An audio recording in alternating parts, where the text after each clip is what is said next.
கோபாலு, அதாவது விவசாயத்தில் இந்த நெல் விதை நெல்லுன்னு சொல்லுவாங்க. அதை எப்படி தயார் பண்ணுவாங்க, ஏன் நாற்று விட்டு நடவு நடுறாங்க, இதை பற்றி இன்றைக்கி உனக்கு நான் சொல்ல போகிறேன். அண்ணே ரொம்ப நன்றிண்ணே, நானே இதை கேட்கணும்னு நினச்சேண்ணே. சொல்லுங்கண்ணே.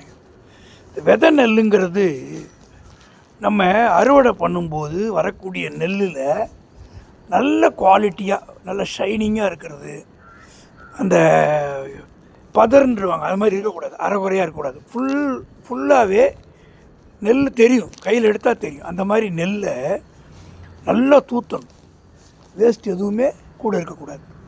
அதை எக்ஸ்ட்ரா காய வைக்கணும்.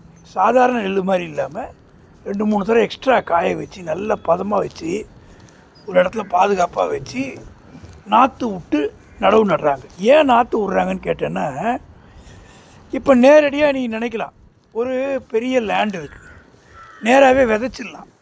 ஆனால் சாமர்த்தியமாக அந்த விதையை போட தெரியணும்.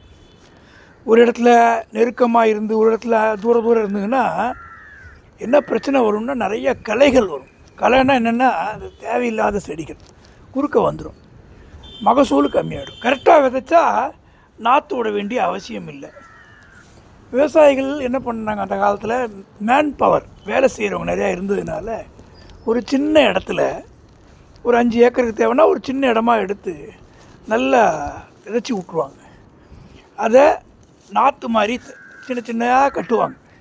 கட்டி அந்த நிலத்தில் தண்ணிலாம் ஊற்றி நல்லா உழவுலாம் உண்ட பிறகு அங்கங்கே பக்கத்தில் போடுவாங்க. ஒரே லைனில் அழகாக பாட்டு பாடிக்கிட்டே அருமையாக நடுவாங்க. அந்த பாட்டெல்லாம் நல்லா இருக்கும் கோபாலு.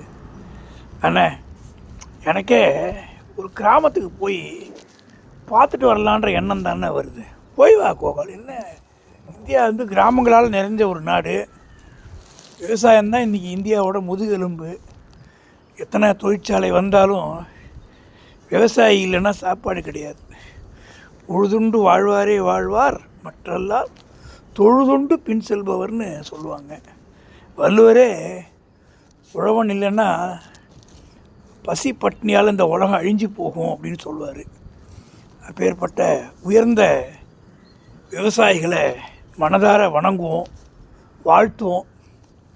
இந்தியா ஒரு காலத்தில் வெளிநாட்டிலேருந்து உணவுப் பொருளை வரவழைச்சது. இன்றைக்கி பசுமை புரட்சியால் தண்ணீர் அடைஞ்சிருக்கு. வாழ்க பாரதம்.